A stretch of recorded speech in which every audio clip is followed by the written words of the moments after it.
Give me 1 second here. Let me do share screen.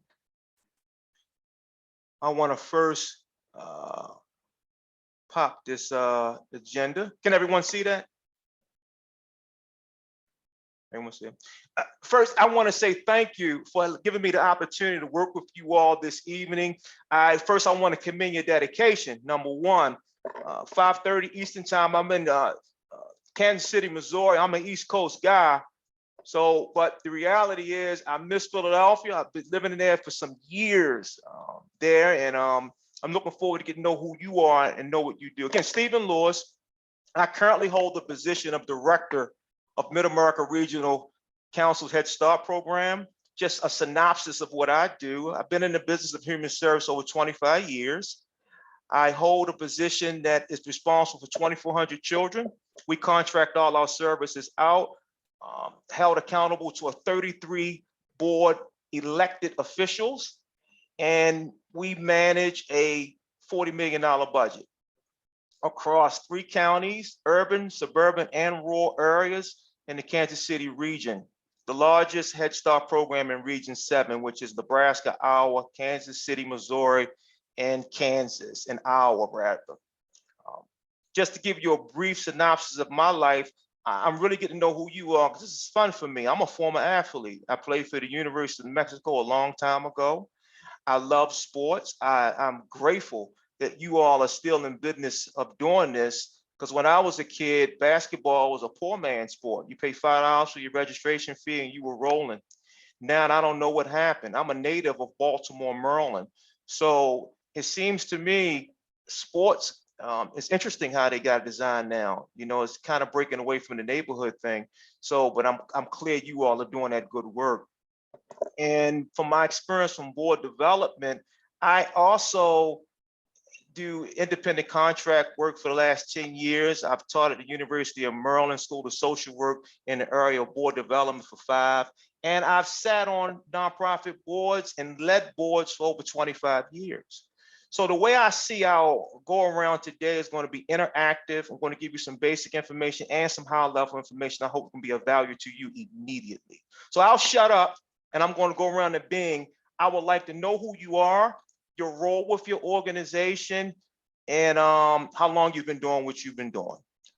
So Mike, I can't see the participants. Could you do a round robin to start with somebody and then work our way through so we can get through our we can get to the heart of this information? Of course, I'd be happy to. Yeah, I'll start myself. I'm Mike Barsati. I'm the Director of External Relations for the Philadelphia Youth Sports Collaborative. So all folks here, you get lots of my emails. I'll just go on my screen to my left. Tina, why don't you start us off? Hello, I am Tina Lamar. I'm the founder and executive director of Sheltered Yoga. We bring love, support, life skills, social emotional learning, and yoga and meditation, mindfulness activities to kids and adults that are having a very difficult time in life. Thank you. We've been around since 2014. Thank you. Going next to my screen, I'll see Carlos. Hi, my name is Carlos Najira. I am north of Philadelphia in Abington Township. I am part of the board at Abington Community Soccer Club. We've been servicing the community since 2003. We are an offshoot of the Roslyn Boys and Girls Club, also in Abington, and they've been around since 1953. Our main goal is soccer. We provide travel soccer to 280 families. You know, it's all volunteers. We don't have anybody paid. Our budget is, unlike yours, Stephen, is only about $50,000-$60,000 a year. We'll fix it. Yeah, we are a 501(c)(3) nonprofit, and you know, that's what we are. The main goal of the organization is to provide a safe place for kids, especially now, a safe place for kids to develop and do something with the sport. And that is the main goal for us. That's awesome. Great. Next up on my screen, I see Mike King. Can you hear me? Yep. Yes, sir. Oh, okay. Can you see my video though? My We can. You can. Okay. I thought I was messing with these settings over here. All right. So yeah, Mike King. I am with the Village of Champions Youth Network. Been around for a while. I'm not really counting the years anymore. But we've been doing a variety of different things in the community in the Southwest Philadelphia and the West Philadelphia area with a variety of different sports.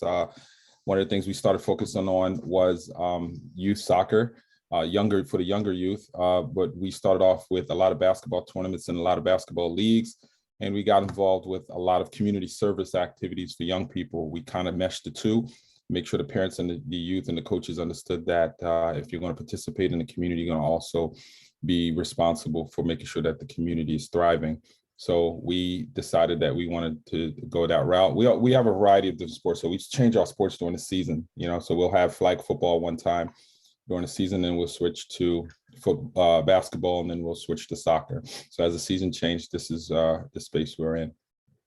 Thank you so much. What was your first name again, sir? Michael King. Michael. Thank you. Next up on my screen is Enoch. Oh, you're still on mute. Hi. So yes, I work in a pharmaceutical, so biotechnology, so making drugs, drug development, manufacturing, supply chain. Been doing that for over 2 decades, but then again, I started doing yoga, meditation about 10 years ago, and I met Tina through my yoga practice a few years back, and now I'm trying to spend more time helping others spread the meditation and yoga practice and help others. And I'm hoping to work and help Shelter Yoga, Tina, and doing some meaningful work outside of corporate America. Awesome. Laura? Sure. Hi, I'm Laura. I work at Sunrise of Philadelphia. We do after-school and summer programming for kids in 9 schools now across Philadelphia. But I'm actually here on behalf of GPAC, which is the Greater Philadelphia Extracurricular Collaborative, of which I'm on the leadership team.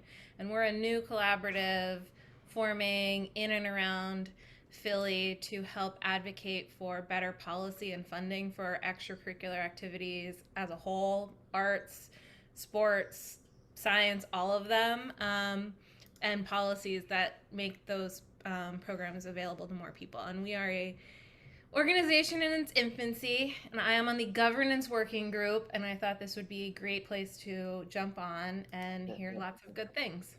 Laura, I did some work for Sunrise some years ago. It was a gentleman, he wasn't running it now, but he may be the CEO. He was a fund developer. I forget his name though. Frank Robinson or Howard Tucker? Is it one of them? I work with Frank Robinson. He's on our board. Yes, you tell him Stephen said hello. I absolutely will. Great. We have people with cameras off, no worries, you can't join us, but Jesse, if you're around. Hi there, I'm Jessie West. I am the Executive Director of Neighborhood Bike Work. So we are a West Philly nonprofit, and our focus is equitable access to both bike riding and bike repair. So we have a whole suite of programming that is in a group ride format. And then we also have a lot of programs that deal with bicycle mechanics. So we distribute a lot of free bikes to kids, and we teach them how to keep them road ready and ride safe in the city, and introduce them to the circuit trails around Philadelphia. So it's a pretty cool organization. Awesome. Great. Sean? All right, how's it going? Sean Robinson, liaisons with the Philadelphia Eagles for youth football, mainly middle school and younger. Outside of that, then commissioner with CYO basketball, Region 5, Region 8. and most recently board with youth football for at least the last 4 years now with youth football. Thank you, Sean. Joan?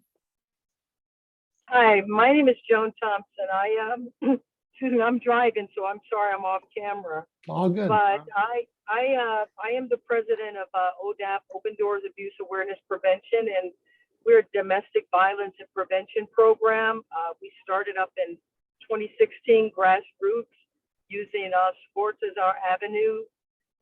And we work with youth to really prevent domestic violence and abuse, trying to get ahead of it by educating them on what abuse looks like. And we do it also through a trauma lens view. So we're trying to address the trauma that comes from abuse as well. So thank you guys for having this session, and thank you for having me. Thank you. Thanks for joining us. Not sure who it's from La Liga, if it's Ray or someone else. Yeah. It's Ray. How you guys? Can you see me? Yeah, we can see you. Oh, okay. Raymond Alvarez. I'm the president of La Liga del Barrio. We've been around since January of 2000. We began as a program of the Sixers, and up until about 2015, when they created their own nonprofit, Youth Foundation, at which point we became a nonprofit. And we've been supported by them since then. We've been serving kids in programming in basketball. We're currently in our track and field season, but that's primarily what we do. We use education or basketball as the incentive to have better students come out of our program. So it's mostly year round. Basically, we do summer basketball, winter basketball, track and field. That's what we do. Thank you, Ray. Thank you. And I think Teresa's the last one. Hi, I'm Teresa Buckaloo. I'm on the board for Philadelphia Area Disc Alliance. It's an ultimate frisbee league, and we also have disc golf. And we have youth programming as young as 5, but our major leagues are adult leagues. Thank you. It was great to hear all your backgrounds. I saw some themes that were powerful, and I won't dwell on my own personal stuff hearing that, because we got to unpack a lot of information. Normally when I do these trainings, it's 3 hours or half a day, but no problem. What we don't finish and cover, you will be given all this information through Mike. I'm going to send everything to him because I think the information is valuable. You are in servant leadership roles. This is big business. This is important business, and I commend you once again. Let's look at the agenda. Let's just run. I like to kind of touch base on this. So the first portion we'll roll into is introduction to governance. I don't want to assume where your level of thinking is around board development and key governing documents that you have. I've heard several, apologies of that. I've heard, the reason I wanted to introduction, I want to know where you are in your space of infancy, nonprofit, mid or matured so-called nonprofits. And I heard that. It was across the board in different places, but I think we all need refreshers. And if you're new at this, it should be powerful information for you to use immediately. Then we're rolling to the roles and responsibilities of directors, composition and structure, and process fiduciary duties. And then I normally give you a board assessment to do before we show up. Fine, no problem. I'm just going to do a highlight overview of all the sections on the board assessment. And that's for you. That's a gift from me to you. So you can take back and really think hard about where you are with your board. You may have some great board members, but then you may have some knucklehead board members on your board that you say, you know what, we're going to have to plaque them out. They're not living up to the commitment of the mission, if that's the case. And I think it's always good to evaluate where you are. I'm a former athlete, so if I'm shooting below 50% and I drop to 40%, there may be a problem. Even as a psychological problem, I need to work on my shot. So I think we always got to look at how we want to improve. And then we're going to go into recruiting and onboarding board members. You may say to yourself, we don't have enough, diversity means a lot of different things. It can mean color, it can mean gender, it can mean a lot of different things. But I will tell you, I was in Philadelphia for over a decade, and it seemed to me that I've always been the only African American on the board. Now, granted, I got some skills and knowing how to network and building social and human capital, but I said to myself, that's impossible to have. And here's the number one excuse that I would get. Well, we don't know nobody, Steve. Well, this city is almost 50-50 color versus non. That's impossible. It doesn't mean people are racist. It means sometimes we are just uncomfortable to deal with the facts of what it is. And we'll get into that. And then we'll wrap up with takeaways. I always like to leave a buffer of time so you can ask questions. And that's where the real richness of the discussion would take us. So now I'm going to go to the PowerPoint presentation. Everyone see it? You can just nod your head. I don't see the PowerPoint up there. I just see the agenda right now. You don't see the PowerPoint now? Just the agenda. Yeah. Hold on. Let me get out of here. Oh, okay, I see what I gotta do. I think you're just sharing it. Yeah. Yeah. I gotta change over. Hold on, see something. Why isn't this showing up here? Dang it. Why is the PowerPoint not showing? God darn it. What's going on, Mike? I think you need to share that screen separately. So I think you were sharing the Word screen, and now you got to share the PowerPoint screen. So if you go down to share screen, and then it'll give you some choices. See it now? Yes, perfect. Okay, great. Got me a little worried there. Okay, learning objectives. What do we plan to learn? The articles of incorporation, bylaws, mission statements. Learn board of directors' roles and responsibilities, what they do and how they do it. Understand the importance of having diverse board of directors and how to recruit effective board members. Now,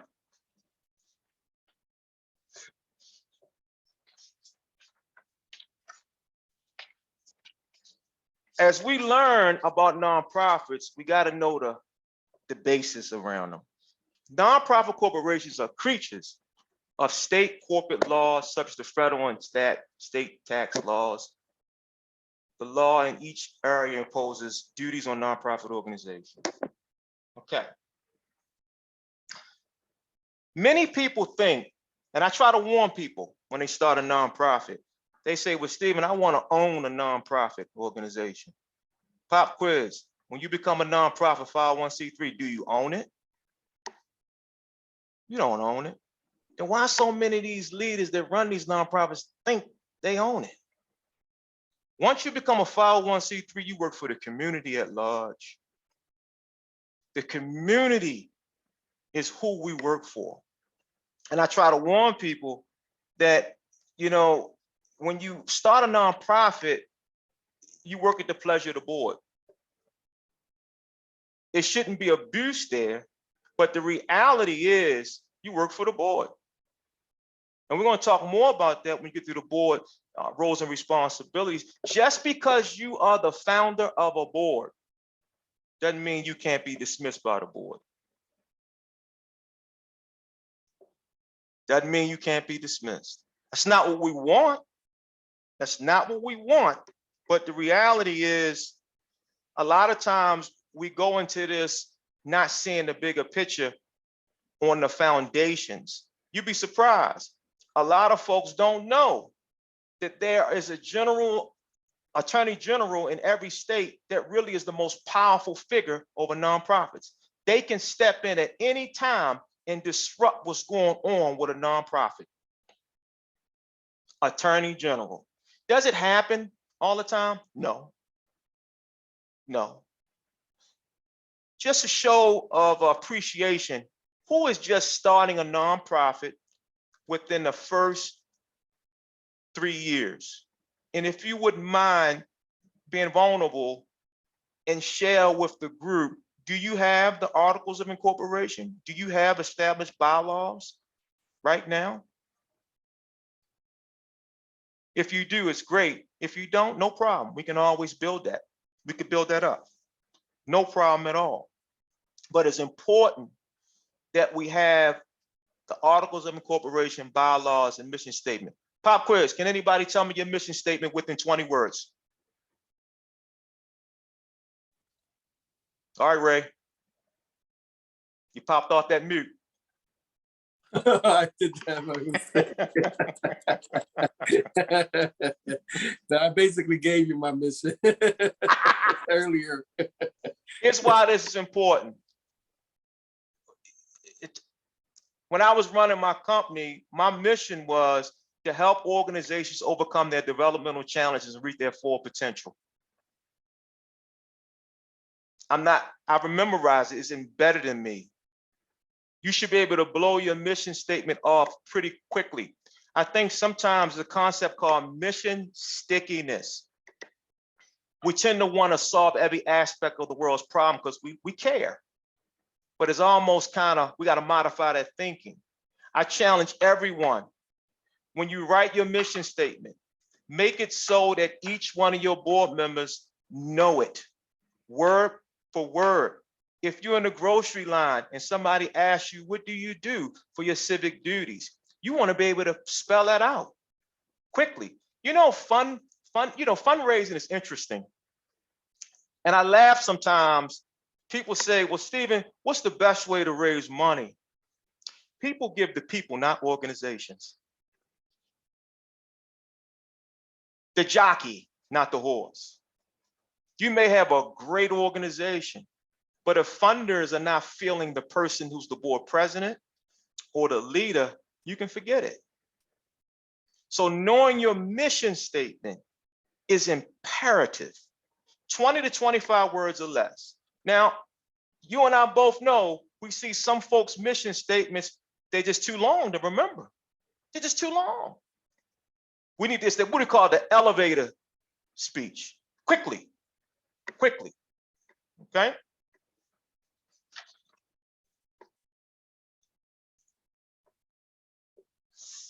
Now I want to get into what they do and how they do it, board of directors. What are your fiduciary responsibilities? You bear all the responsibilities of governing the organization. I won't name the name. I got recruited to come to Philadelphia, outside of Philadelphia, to run a nonprofit. And I knew going in that we had $169,000 debt that was owed to the federal government because they were paying past bills on new money that they was getting from the federal government, which was a no-no. And it got so far up to government ladder, it got to the Department of Justice, and they wanted their money back. So when I came there, the board, the lawyer of the organization that told me the board tried to dismiss themselves from the board when they found this information out, basically resigned. But because they were board members, they were liable, and they were liable of breaching their duties if they left the organization. So they couldn't leave, because legally they could have went after them and sued them for that money.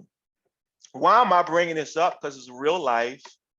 And I would also advise you, and we'll get to this, you want to have liability insurance. I don't sit on anybody's board if they don't have insurance. I just don't.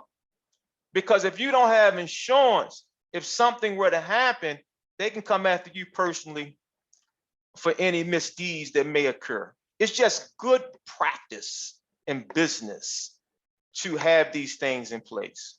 It just is. Now, what does the board really do? The board should set strategy, and the executive director should implement. They really should. A lot of times people come in with a good heart and want to sit on these boards as board members, but they don't really know their role appropriately. The district training policy decision appropriate for the board of directors and a choice implementation for the executive director. Now, I'm going to stop sharing this and pull up a chart that you don't have, but I'm going to make sure all of you get this chart. So I keep forgetting each time you have to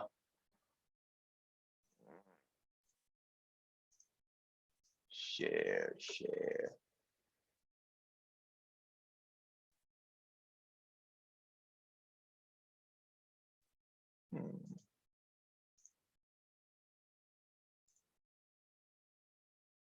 Bear with me.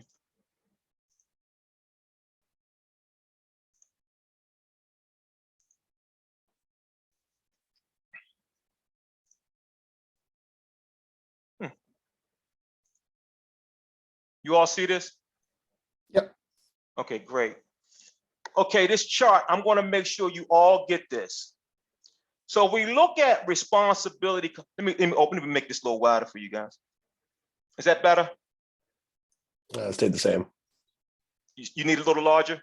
Yeah, if you click that little arrow on the right side, I think it'll collapse that right down a bit. Oh, where's it? In the middle of the screen, halfway down. Like, oh, no, lower one, lower right, to the right, up a little bit. There we go. There you go. Perfect. Got it. You're my tutorial with this, I see today. So if you look at responsibility, board of directors, executive director. Responsibility, legal and ethics. The board has a fiduciary role to make sure that happens. Maintain corporate status, which is your bylaws, your mission statement, your corporation basis of being a company. I mean, rather a nonprofit. You review financial and business dealings, exercise proper judgment and self-dealing transactions, implement and regularly review agencies' conflict of interest statement. Conflict of interest statement. You should, for best practices, every year, you should have new and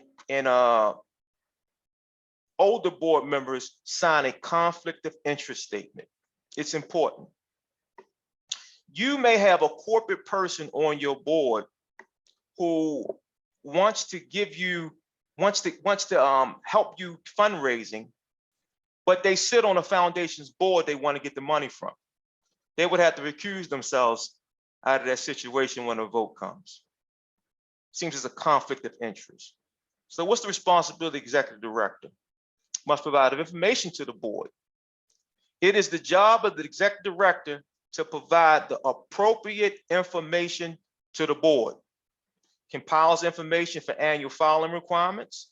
You have to file what's called a 990, your taxes. That's public information. Any of you familiar with GuideStar? GuideStar, if you're not familiar with it, it's a free service, not for everything, but you can sign up. You have to report, what is Mike, 100,000? If you're making 100,000 or more, you have to report the salaries of all your employees that make that. It's a requirement. Responsibility for finance and accounting. Approve annual budget. The board has to approve the annual budget. Reviews periodic financial reports. I don't care if you're using QuickBooks, higher technology, GP for Microsoft, how you hold your books, a balance sheet, an income statement, financial position should be provided to you for your review. And you ensure appropriate internal controls are in place. Segment of duties. You need 2 signatures for checks. Make sure you do that. And I will tell you, people steal. I won't name my church, but we had a church person over the church school funds who stole. We caught the patterns. It happens. Desperation takes place, right? But the reality is, it was our fault. Here's why. It was only 1 check signer. Bad. You need at least 2. And it's not the assumption that people's going to steal. It's just good practice. Segment of duties. You need more folk involved than just 1 person when it comes to that functionality. Prepare annual budget is the executive director's job. They should bring you a prepared budget, if you're a board member rather, so you can review that. They oversee preparation of the financial reports, implements proper financial controls. Planning is deeply the board's responsibility. I would recommend that all boards, no matter where you are, whether it's operational or strategy, you should have a strategic plan. Planning equals strategy. You have to have it. Don't get alarmed. There are foundations that you can write, and they will provide funds for you to hire an expert, a consultant, to help you with that planning process. And I would recommend that. You don't want to find yourself as the board doing this on your own. It's hard to be what we call objective. You need an outside person to come in respectfully to work with you so they can see the things that we don't normally see on a regular basis, if that makes any sense. I'm big on this because let's say you got a paid ED. Some of you may have a paid executive director. I don't know. I don't know. How are you evaluating your executive director? Is it, well, Stephen, you look like you got a Hugo Boss suit on today. I prefer Ted Baker or Kenneth Cole, so I don't like that. I'm going to evaluate you down today. Or am I going to get in your business of the day-to-day, which we shouldn't do, is a no-no as a board member. How are we going to evaluate the success of the ED? How are we going to do that with our strategic plan? If you have a strategic plan, that strategic plan should be given to the executive director and said, break this up into work plans with your people, and every quarter, let's see how we're measuring against that plan. And I'm gonna tell you something. When you get a good strategic plan in place, man, is it fun. It is fun because you know where you're going.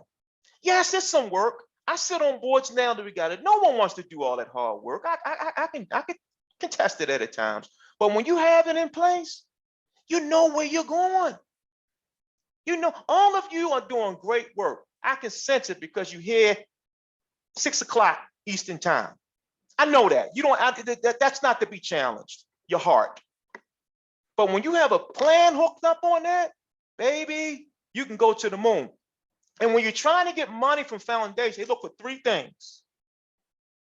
They want to see if you got a strategic plan. They want to see if you got outcomes. And they want to measure the strength of your management team. Those 3 things are key. But if you have a strategic plan in place, you're ahead of the game. Because most people that require funding opportunities want to see a strategic plan. And that ED job is to take that plan and develop goals and objectives, which that's going to always be in the plan, but they're going to take those, but then break them down even more. And your job as the board is not to let the plan collect dust, but to ensure that we're moving in the right direction.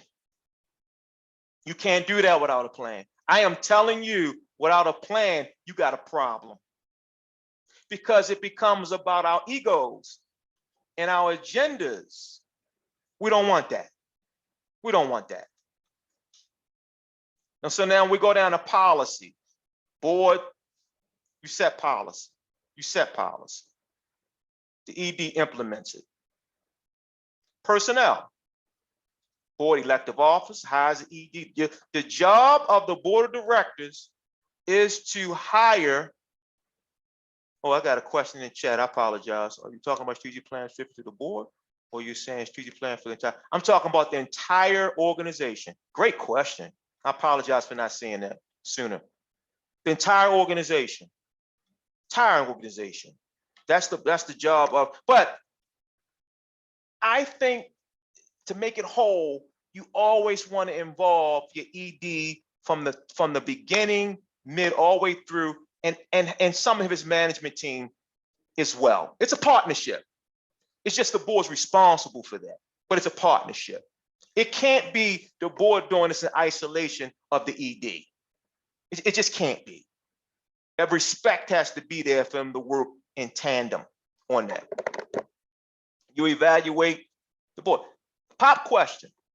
How many employees is the board of directors responsible for?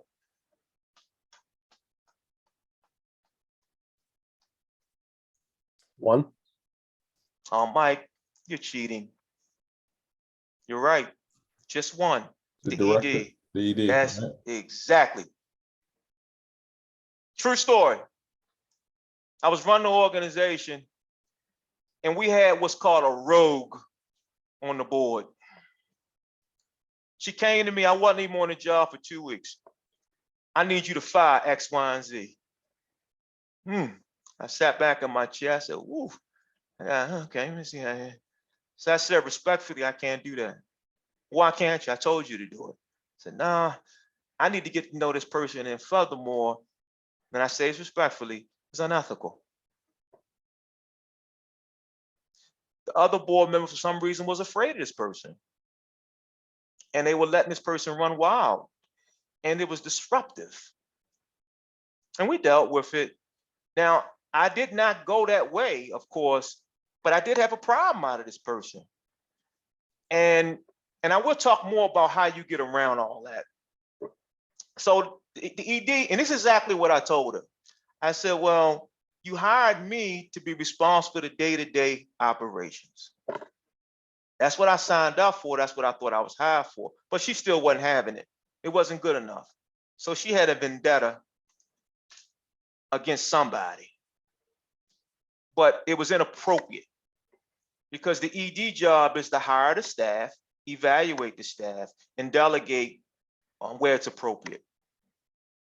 And I tell you, it's interesting because I'm not a big believer in this. Some of my so-called sexy nonprofits, they really fall into this, I guess. You know, one would say the main and only goal of a board is to raise money. I don't agree with that. I never have. I just never had. I never had. Because I'm not against having all economic levels on the board. I've been the brokest board member on every board I've ever sat on. But it doesn't mean I don't give to my optimal level, and doesn't mean I know how to go get money. But the reality is we got to be careful with that because I've seen where people get compromised and they really want that person on their board, but they get caught up on that person can't bring in a lot of money. Or I only want rich people on my board. I'm not against rich people, but I think that ideology is inappropriate. I think fundraising is a part of what all boards should do, but I don't think it's the sole thing that board members should be responsible for. I've sat on all kinds of boards. So that's just maybe my bias. But if you got a loving-hearted person from the community, should they be shut out because they can't bring in 100,000 a year? They got other tools and gifts that they have that can be utilized for the board. That's all I'm saying. That I think no one should be discredited or because the money aspect. And that's a challenge for some nonprofits. It really is. Teach for America, if you can't get $25,000 to get it, you're getting off that board. Isn't that something? So I'm not saying you should put those kind of parameters in your way of thinking. All I'm saying is be open. Because from what I heard, a lot of you are community-based, which I love. Board governance oversees maintenance of minutes, attendance records, and deals with board members who have lapsed in responsibilities. What do you do with a board member who does not come to the board meetings consistently? But when they do show up, they got a lot to say. They got a lot to say. They haven't read no minutes. You got to get them caught up all the time. They cause a hiff. They stay on one subject for 20 minutes. What do you do with a human being like that? You got to have a process and procedures in place to deal with that. That happens sometimes. Or You got somebody that's wealthy. I'm not picking on wealthy folk because I got some wealthy friends. I love them too. They feel like they give all the money, ain't never got to come. I write a check, tell them I need to come to these meetings. I'm good, I'm in Florida, leave me alone. You mad you got the check? No, you still got to get involved. Call me crazy, but you still got to get involved. It just can't be that. So you might have these dynamics, you know, unfortunately. You might. Hope you don't, but you might. Now, the ED job is always in a position to nominate folk for board services. They should be allowed to at least do that. Now, I want to go back up, and again, I'm gonna send this information to you. So if you didn't get it all, it's coming your way. Mike, could you make sure they get? I'll make sure you get all this. I don't want you to feel like you have to write everything down. You can, that's your prerogative, but I'm going to ensure you get this information. The other thing I want you to think about is your committees. True story. Running an organization, I show up my first board meeting. Maybe I assumed this. There was no agenda. They was talking about subjects I didn't understand what was going on. No committee structures. And when that meeting was over, I went to my office and I sat in my desk and I said, I got a problem. So what I did, I took the president to lunch and I said, I can't operate like this. We don't have agendas. We don't have no structure. I mean, it's a free for all. That puts me in a compromising position and my team. And out of respect, it puts the organization at risk. And she said, you know what? I agree with you. So I said, would you allow me to at least prepare an agenda with your topics on it? Fine, boom, okay. Then I said, well, it appears we don't have no committees. Where's the finance committee? The HR committee? The nominating committee? We didn't have it, right? Now, I'm gonna scare y'all. This organization was around for 45 years. 45 years. You know something about the nonprofit space that's different than for-profit? You actually could be in a nonprofit organization for 30 years and not know you're failing until around that time. It's fascinating. Been around for a long time, and they just operated the way they operated. So I would advise you all, and when we get back to the PowerPoints, we'll discuss that more, but you want to have committees in place. I don't care how small you are. You want to start thinking this way. It's best practice. You'll be ahead of the game. Because as you grow, you're going to need that strength behind you when you start doing hardcore fundraising. They're going to want to see that. It has to be some type of structure on paper or whatever. And I'm going to give you some resources where you can get all these things. You ain't got to reinvent them. You can work this the way you need to work it. And I'm going to stop share this and get back to the PowerPoint. Okay. Okay, hopefully everybody see that, right?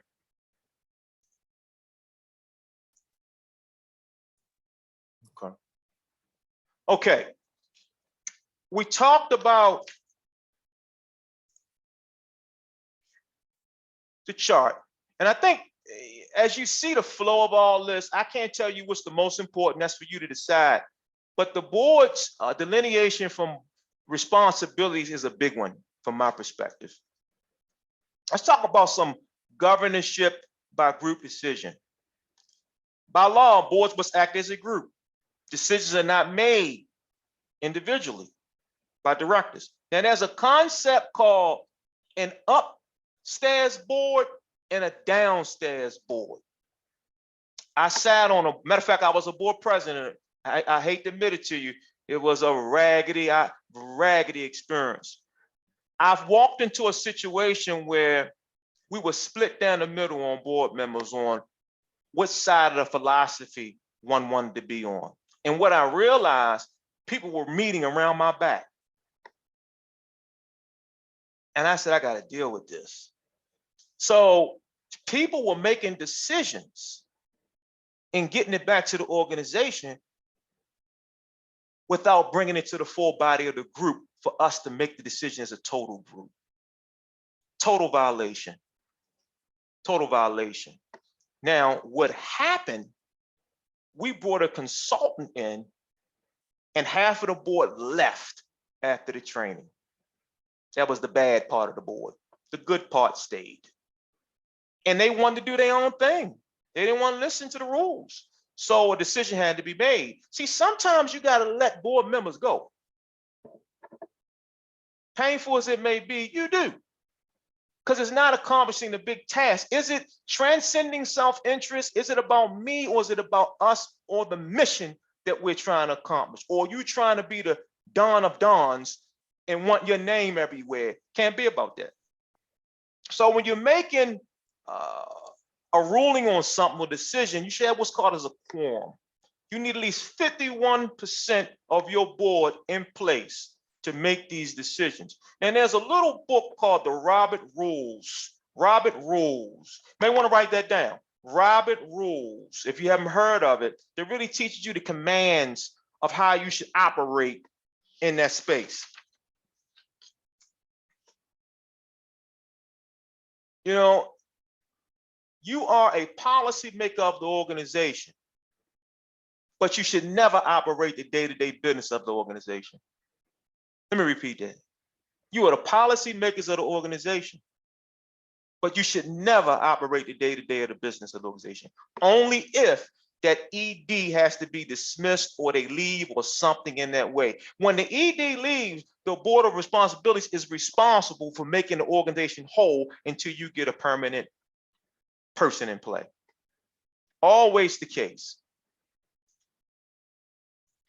Now, this is a big one here. You know, let's look at let me try to use a membership organization.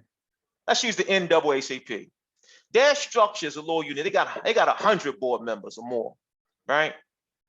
The way that's a national program. But if you're a community-based or regional, nonprofit, whatever you want to call it, how many board members should you have on your board? Should it be 30? Should it be 20? The optimal is 5 to 18. Once you get past that, it becomes difficult to make decisions. The reason I have 33 board members because we are a regional planning organization and politicians are automatically charted on the board. So it's unique. But if I'm just a pure nonprofit organization, I don't want to go past 18 members because you might wind up not getting much done if you do. Not saying if you had 25, you're not doing healthy things to get things done. But I think that 5 to 18 is a healthy place to be when you first starting out.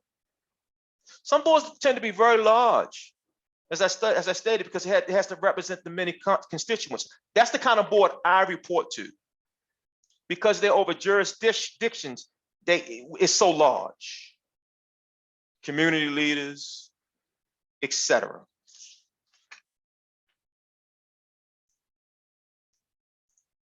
We talked about this earlier, your committees you want to have. And also, I can give you this PowerPoint as well, too. That's not an issue. You need an executive committee. Who's in your executive committee? Okay, your board president, your ED, maybe your vice board chair, and maybe another committee chair. Because if there's a challenge, you really don't want to dispose that immediately, because the board should give the executive committee good faith to handle disputes and bring recommendations to the full body of the board. That's how you want to handle that. That's how you want to handle that. Now, without an executive committee, you put the ED at risk a little bit, because who do they turn to if there's a challenge? What body of group do they really turn? It can't be always, we need an emergency meeting with the board. That's the function of the executive committee. Then I would always advise you have a human resource committee, finance, of course, fund development committee, and what I call an ad hoc temporary committee called strategic growth. Now, what does that mean? Let's say when you have a strategic plan and you've done the strategic plan, we don't want it to collect dust. So we put that in the strategic growth committee. Get a chairperson. Every meeting, you bring up what's going on in strategic plans. That's how you ensure that there's movement on a strategic plan. Because if not, I will guarantee you it's going to collect dust. That's just the life of life. So you want to keep that. Why spend $5, $10, $15,000 strategic plan and you don't move it? You got to move it. You got to move it. And the only way you're going to show moving is put something around it in a committee. Now, I'm not a committee junkie. This is kind of like where I live at in that. Now, let's talk about professional backgrounds that should be on your board. If you're a community-based organization, you sure want to have somebody live in the community on your board. I think that's respect, number one. Now, if you got a lot of folk who are not from the community, that's a problem. Just doesn't look good. It's just not the right thing. We shouldn't be the anointed ones telling any community on what they should and shouldn't do. We should be working in collaboration with the good folk of the communities that we serve, right? So you want to have that, but then you also want to have what I call structural intention folks on your board, not just the big names, but you want somebody with a law background. You do. Now, lawyers have all different kinds of specialties, but if you got one, they know others that can help you, right? You want an HR person. Here's why. Let's say I'm the ED of your respective organization, and I have a situation with an employee that I don't really know how to deal with that. It's nice to be able to pick up the phone and call my HR person. I need some assistance. See, beyond money, what somebody brings to a board, they bring technical skills. They bring gifts. So they can help strategize with me. I'm like, cool. I didn't have to call a law firm and get hit with a $300 bill for that. That helps. That really does. And I think that's one of the reasons why you're on that board, for your expertise. Then you want somebody with finance background. Let me warn you right now. Don't have too many people, accountants on your board from the for-profit sector. Now I'm gonna tell you why I'm biased to that. A lot of times they mean well, but as soon as they get on that board, especially if they've never been on a nonprofit board, you got to slow them up and say, our accounting systems is different from the for-profit side. I would ask that you learn our systems first, because they may want to come and slash and burn. They see something more on the P&L, profit and loss, and they're not realizing that funding comes later in the year. That's just the way it is. They see it as a problem because the for-profit side don't operate like that.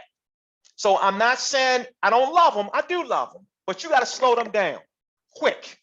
Say, hey, would you just bear with us? I'm glad you're on the board, but could you just learn how the nonprofit side works?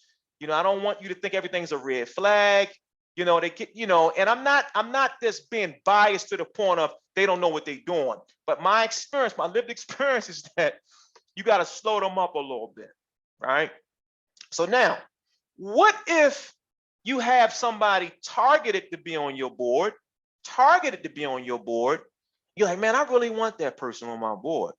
And you approach them. You say, look, I'd like for you to check our organization out. I think you'll be a great fit. And they say, you know what? I got a lot of family responsibilities. I got the pickups, the drop-offs, got to help, you know, the spouse out. I just don't have the time. You say, man, how can I make it work for them to get on the board? You invite them to sit on a committee. Say, wait a minute, we understand time is precious and we respect that you got to do a lot with your family, but we still would want you involved. So would you consider sitting on a committee? So you slide them in on a committee, be respectful of their time, and let them hang on that committee about a year or two. And then you approach them again. You say, all right, listen, you've seen what it is. You see the time commitment. Would you reconsider? You're probably going to get them. But a lot of people don't come from that angle. They get disappointed because they can't have them full time. But that's another sweet spot for you to say, I can put you on a committee. Less time, but still beneficial. Then you have what's called an advisory board outside of the board. You know, you don't see it as much, but advisory board mean what it is. They just in name only, just advise you when you need them. They don't have no voting, they don't have no power, anything from that nature to contribute to that. And I think that, I'm not saying you should have an advisory board. Usually your big nonprofits have advisory boards. But I would suggest as you grow, that may be a consideration for you. It may be a consideration for you. But if you just start now, it's not needed. It's overboard. These are the main things you want to do. And you may decide to create a committee that's not on this list. This is not the Holy Grail. This is not the Holy Grail. It really isn't. Now, I'm going to condense because I want to respect your time. We have a half an hour left. I'm going to now shift into what I normally have you do is a board governance survey. And I'm going to pull that up on the screen and we're going to walk through this, but it's going to be your tool. I'm going to send this to you, you know, and I think it's a great way for you to gauge where you are with your board. I don't care if you've been around 100 years. It's still good practice to do this every year. It really is. Let me go to this. Boop, boop, boop, boop.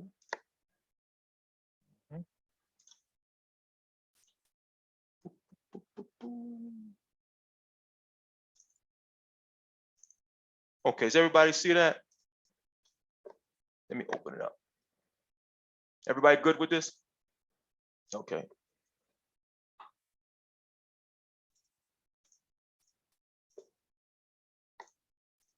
Okay. This is research-based. It's a governing body questionnaire. So let's look at your composition and recruitment area. Do you have who you want on your board from a race, ethnicity, gender, and age? And is it diverse in terms of length of tenure on the board? You want to seriously ask the question, does your board represent who you're serving? Does it represent who you're serving? Have to ask that question. Does it represent who we're serving? Okay. Gender, age. This is not discriminatory. I've sat on boards where folk been on that board 100 years, they don't want to give it up. So the question to that is succession planning. Is it good for you to have the same board president for 20 years? I don't know. And I'm gonna tell you something. I was very young starting out on boards. It can be very intimidating if you're the youngest one, you have no one to talk to at your age bracket. It's kind of like be seen, but don't be heard. Does the composition of the board reflect an adequate range of talents, skills, experience, and knowledge? We have to ask that. Is everybody on the board like me? Hey, that person over there may not like the Sixers like I like the Sixers. They may like the Brooklyn Nets. We got a problem. We got a serious problem here. Do we have the talent? Now I'm gonna tell you, this is a serious question. It could appear to be offensive, but it's a serious question. Do we have the appropriate talent on our board? If not, we got to be real about that. And how do we gather that talent? Now, has anybody heard of Leadership Philadelphia? Mike, I need you to do me a favor. Yeah. I'm an alumni of Leadership Philadelphia. Their whole purpose at the end of that graduation is for those folks who have the humbleness and fortunes to sit on boards. That's what they do. That's what they do. So if you're a nonprofit, I'm looking for a certain level of talent. You can reach out to Leadership Philadelphia and let them know your situation. whatever it is, you want diversity, gender, whatever. Their business is to help you locate that right person. That right person that you're looking for. And you'll be surprised. A lot of times people just don't know about you. But when they find out about you, they're going to love you. They just don't know. Just don't know.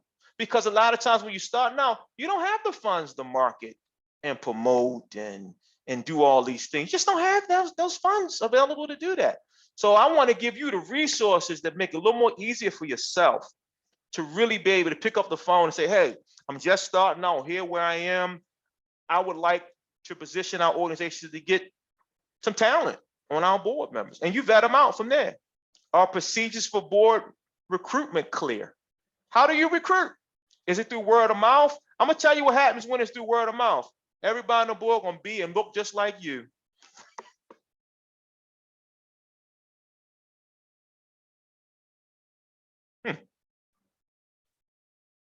Oh, I got to send you the other section of this. I wonder what happened. Why didn't that show up there? Is it that other tab at the top? Yeah. Nah. I wonder why the other sections are not showing. Uh-oh. Bear with me 1 second.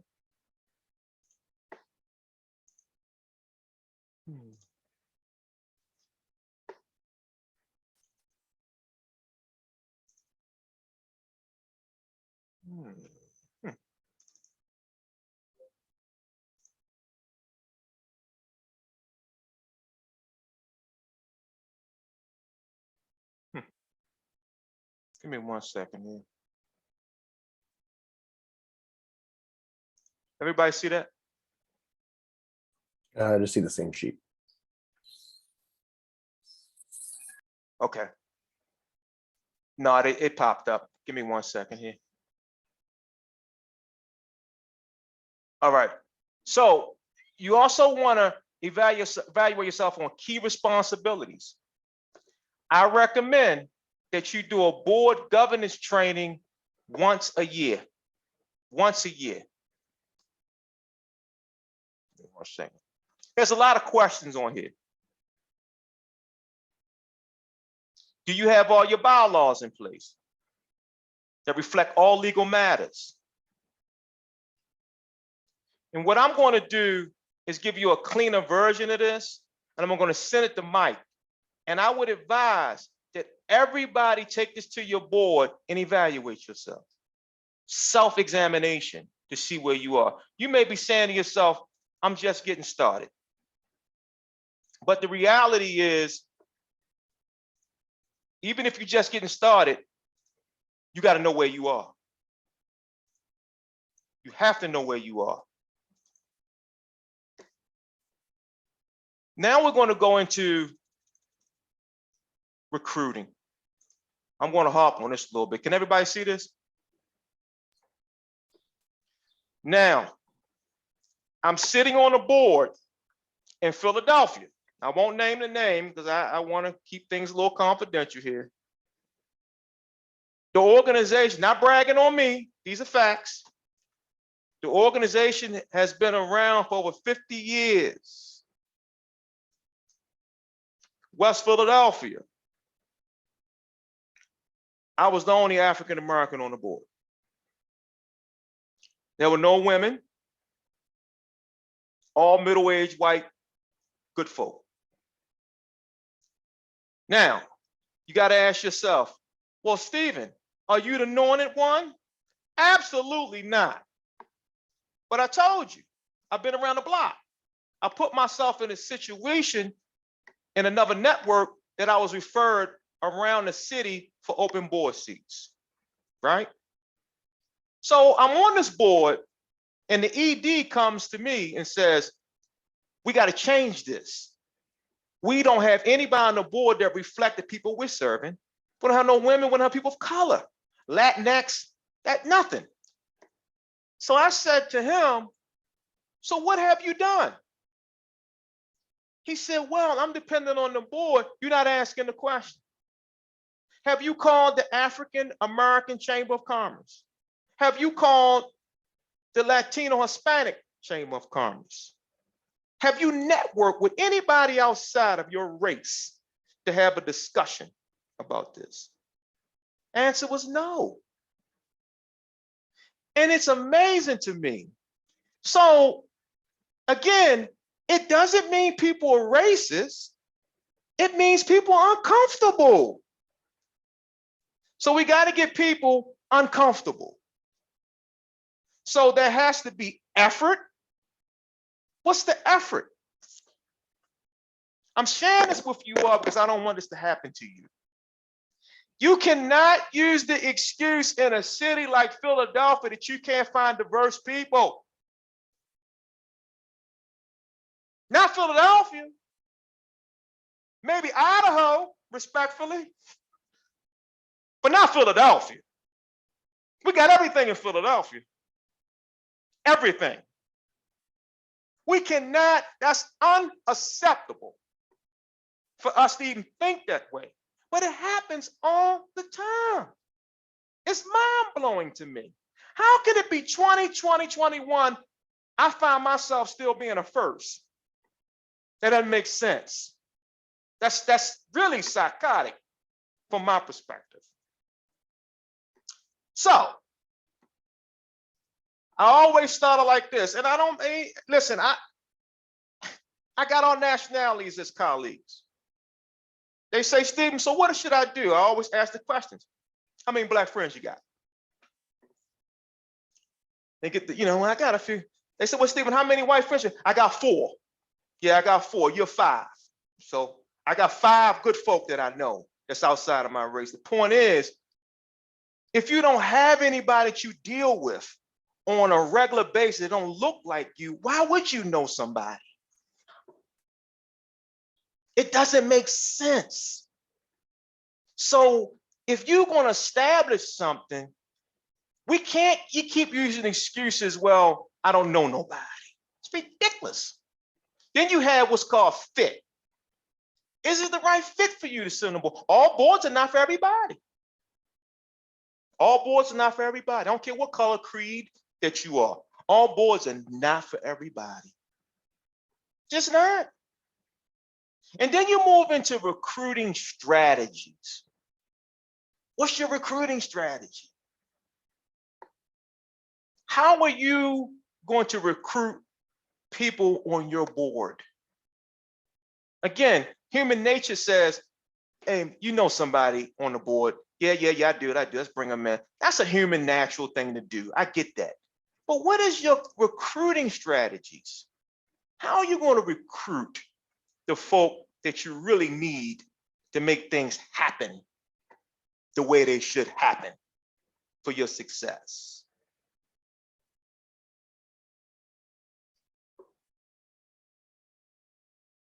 This is a heavy one for me because I get disappointed when people say they can't find somebody. It's just not true. It's a myth. It's not true. It's just not true. We have to be open and comfortable and confident and have some courage to say we ain't doing it, or if we are doing it, we ain't doing it right. Just doesn't add up to me at all. So with that, I like to open it up for some Q&A. Because again, I want to respect your time. So any questions, any burning questions that you may have, lay them on the line and let's discuss them. And I will promise you all the material that was presented to you today and much more will be coming your way via mic. So I'll open the floor up now for questions.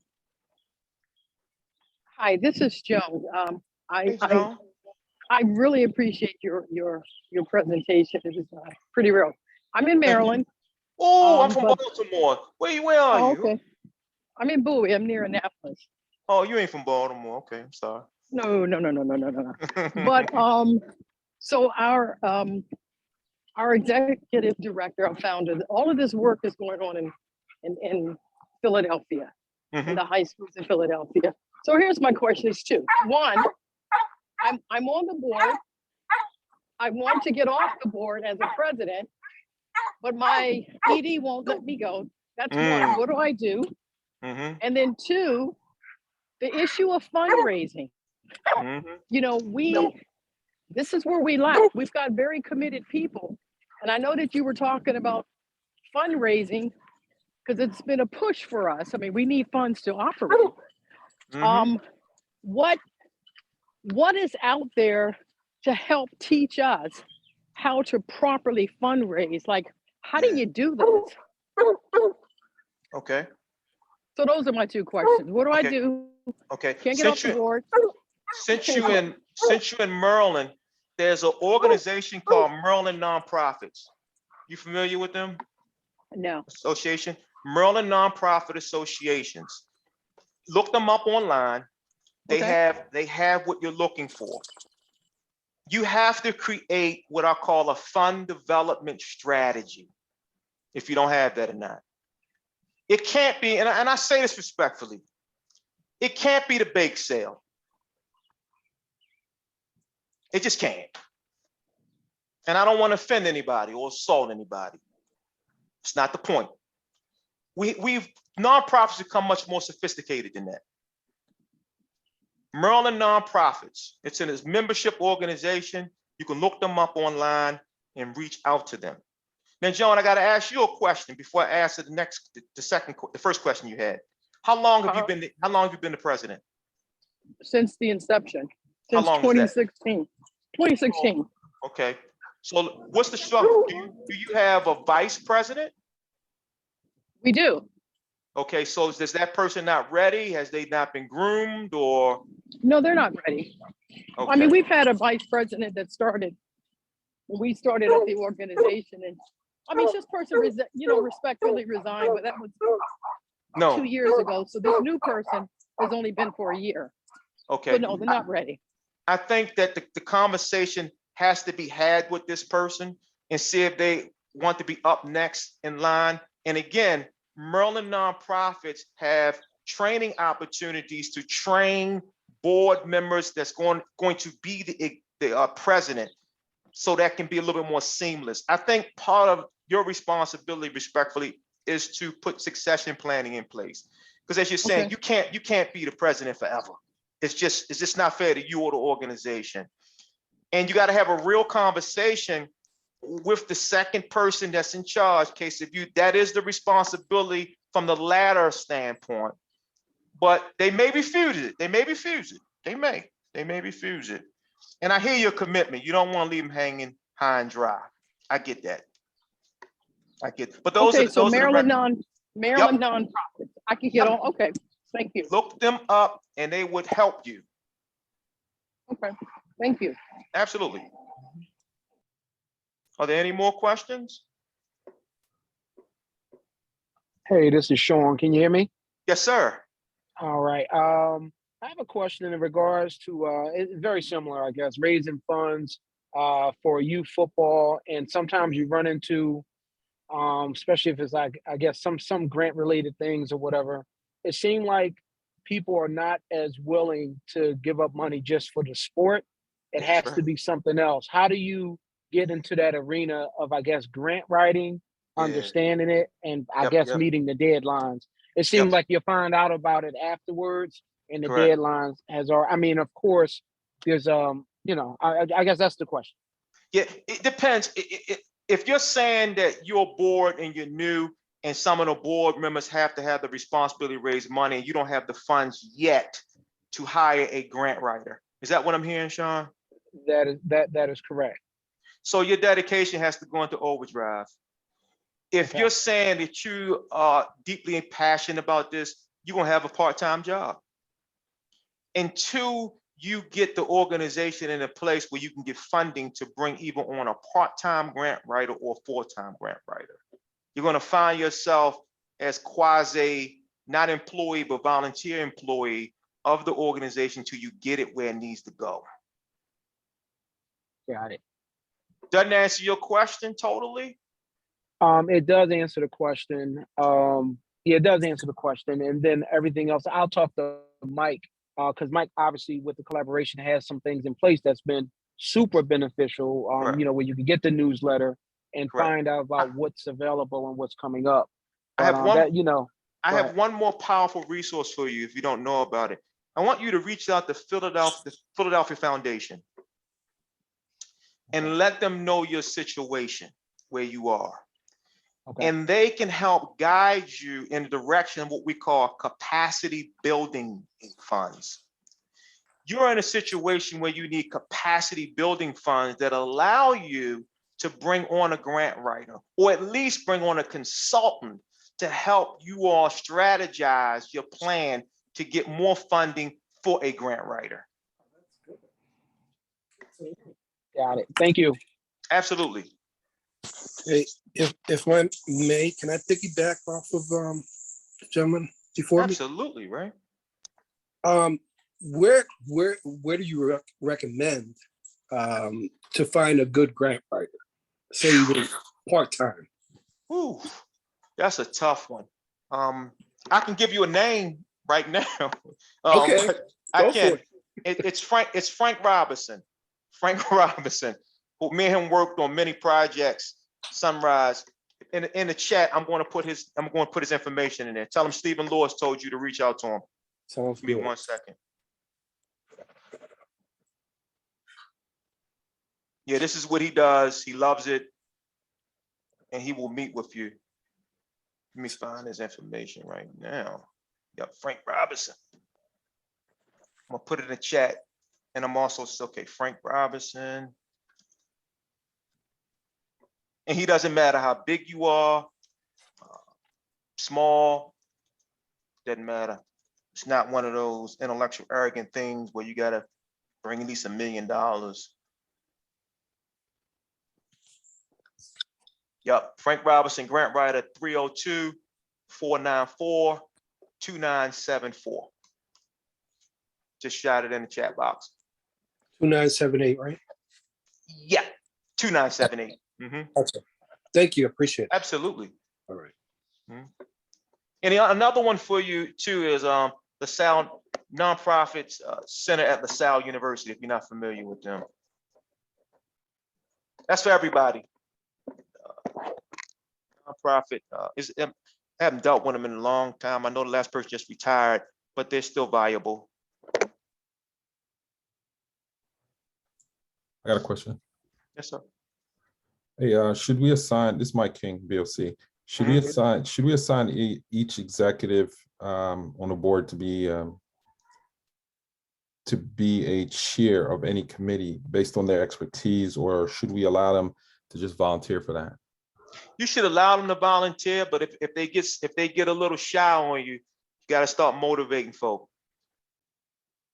They should volunteer, but the hope is for them to select a committee. That is a responsibility.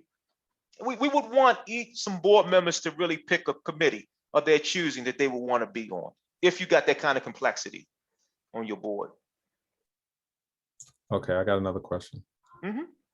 All right, so the finance person, we're trying to figure out, should we have that finance person be solely responsible for all funding or all funds related to, revenue, taxes, just dealing with all finances, or should we outsource that and have the finance person be the one who creates the report to submit it to the board to make sure that the board if you got an internal person, you want them creating your financials if they have that capability. Okay. And it saves you some money too for the organization. All right, thanks. You got it. Hey, this is Sean Robinson again. Can I ask a question, part of that was just answered? In regards to being onto a board that was put together prior to you getting there, which I guess could easily be the case, how much time do you allow before you feel as though you may want to approach the higher leadership, the ED or whoever, to maybe restructure it? Not saying blow it up, but restructure it. It depends how long you've been in operation. How long the organization been in operation? 3 years. And you feel it's time to blow it up? Is that what I'm hearing? No, I would definitely say, and that's why I guess it was probably what may have occurred. It may have occurred that people raised their hand initially to get a spot, along with matching it up with what they may do versus what they want to do. And I think it's a difference. Yes, I tend to notice that, like, I may that's true. cook, but if I don't, like cooking outside of the job, then Correct. volunteering to cook could be an issue. I don't know what your hot dogs and oodles and noodles going to look like. Sean, people put me on their boards. I got nonprofit experience, but I don't like doing that on my board time. I like to do something different. That's what I do all the time. So I would allow that person to make a choice. And if you see this is a deeper problem, you might want to have some individual conversations with folk and ask, is this the right fit for them? And if it's not the right fit for them, give them their blessings. Got it. Thank you. And most nonprofits, board members, like the young lady that's trying to get out the ED, we're so committed, we don't like resigning. We would rather somebody come to us and have the conversation before we give it, in most cases. I'm not saying that's good or bad, but I see that has been the dynamic since I've been around with board development. Got it. Thank you. Stephen, there's a question in the chat.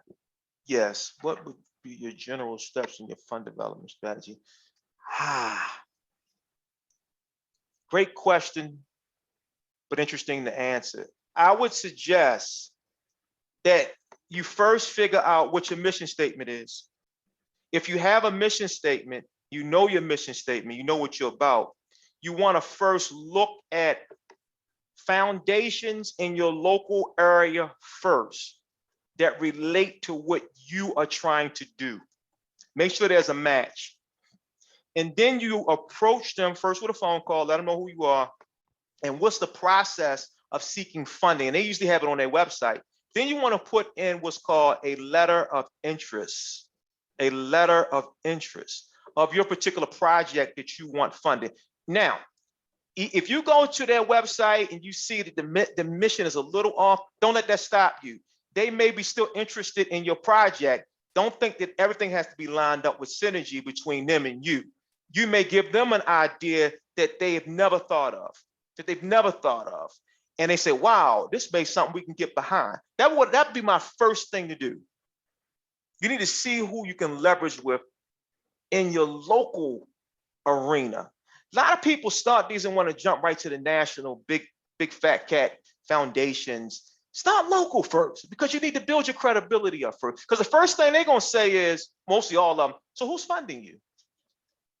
Who else is funding you? That's a famous question. Who else is funding you? Build your steps up.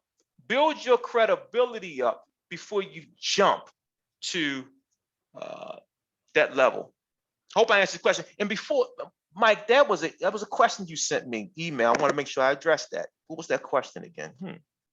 I think it was about frequency of board meetings. Okay. I'm at a point in my life when I try to avoid monthly board meetings. That's just where I'm at. But if you just starting out, you want every month. And the goal is to get to 4 to 5 times a year. Here's why. Once you get to a point where you have established committees, you got to have time for the committee to do their work. And that's difficult to do if you're meeting once a month. But if you're meeting 4 or 5 times a year, it gives the committee enough time to do their work, process their work, and bring the report to the board when you have your meetings throughout the year.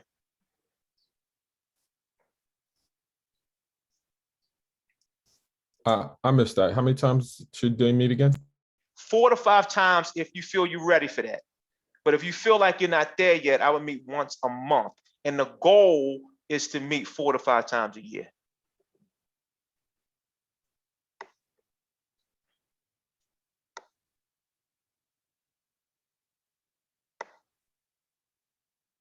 Mike, we now have 2 minutes remaining. Oh, I got some. Oh, no, I thought I'd have another question. Yeah, I do. Are bylaws etched in stone, or are they amenable without breaking any state? Yes, they are nimble and amenable. You do not, your bylaws are your bylaws. There's really no one format per se.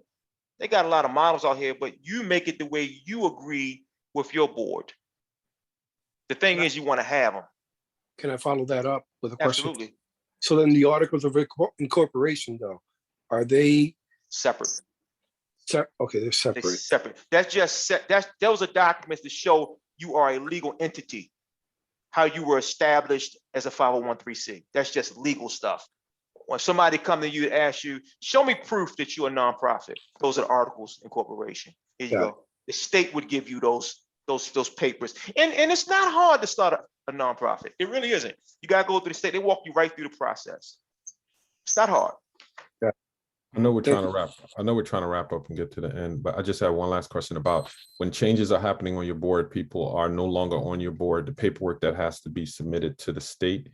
How do we, I just want you, if you could just touch on that real briefly. They don't really go that deep. As long as you list board members, that's all they're concerned with.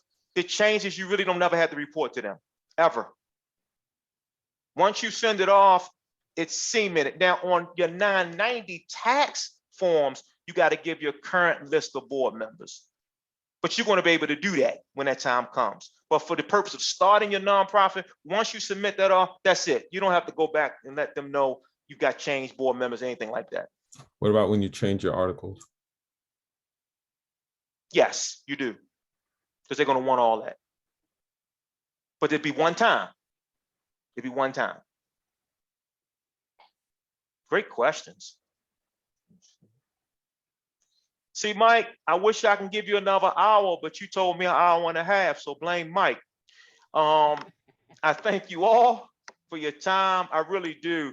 And it's refreshing. I heard basketball, soccer, football. I've been practicing yoga and meditation for decades, and namaste. And to hear all this, it just makes my heart warm. And I'm thankful you would have me in your presence today. Yeah, you were great.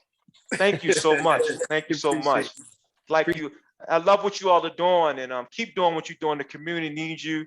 I came from a marginalized, so-called under-resourced community out of Baltimore, Maryland. If it was not for the love of the people such as yourself, I wouldn't be here. Saved my life. I missed the bullet, but I know many people that didn't miss the bullet, and my heart goes out to the ones we miss. So you are cherished. I mean, I could just commend you.